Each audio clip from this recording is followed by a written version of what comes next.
Hey everyone, welcome back. Today we're diving into something that sounds a bit like science fiction. We're talking about a technology that gives buildings a digital soul, a kind of digital ghost. And believe me, it's changing everything about how we see our physical world. So let's just jump right in with a question for you. What if a building wasn't just, a pile of concrete and steel? What if it could actually talk to you? Tell you its secrets, like when it's feeling stressed, or how you could make it run a little better, or maybe even warn you about something that's about to break next week. Well, that's exactly the idea behind something called a digital twin. Now, this is way more than just a fancy 3D model.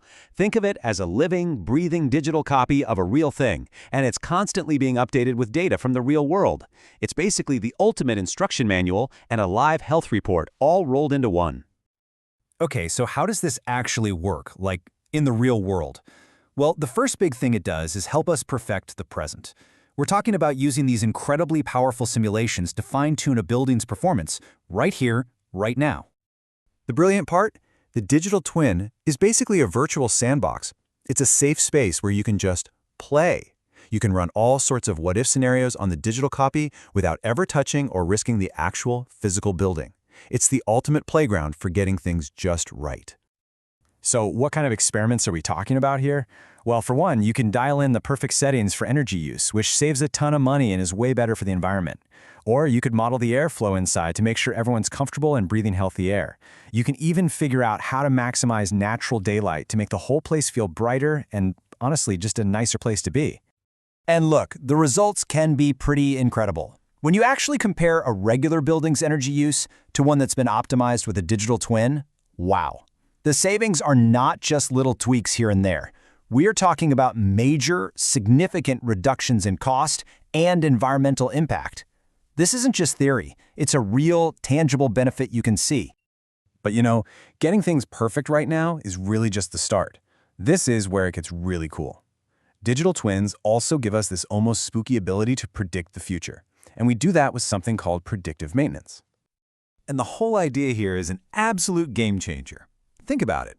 We're moving away from being reactive, waiting for something to break and then scrambling to fix it. Instead, we're becoming proactive. We're talking about fixing problems before they even happen. So you're probably wondering, how on earth is that even possible? Well, it's actually a pretty straightforward process, broken down into 4 steps. First, you've got sensors all over the real building, and they're constantly streaming data to the digital twin. Step 2, an AI is watching all that data, and it's looking for tiny little things that are out of the ordinary, anomalies. Then, based on those little clues, the system actually predicts that something might fail soon. And finally, step 4, it sends an alert to the maintenance crew so they can go make a repair way before anything ever has a chance to break down. Simple, right? Okay, but this isn't all just about crunching numbers and predicting the future. The third major use for this tech is where things get really immersive. We're talking about creating a whole new reality for how we engage with buildings, and we do it using VR and AR. And honestly, the difference here is just night and day. The old way, you were stuck staring at flat, confusing 2D blueprints. The new way is totally different.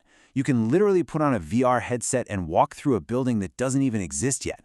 Or you can run super realistic training drills in a perfect digital copy of the real thing. This has 2 huge benefits. First up is what we call stakeholder engagement. This just means clients can actually walk through their new building and give feedback before a single brick is laid. Think of the money that saves on changes down the road. And second, there's advanced training. Technicians can practice really complicated or even dangerous procedures in a totally safe virtual space. This makes them better at their jobs and makes the real buildings safer for all of us. So, there you have it. 3 massive functions, right? We're perfecting the present, we're predicting the future, and we're creating a totally new reality for how we interact with the world around us.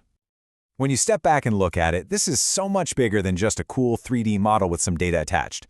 What a digital twin really does is it lets us have a real, two-way conversation with our physical world. For the first time, we can actually ask our buildings questions, and they can give us answers.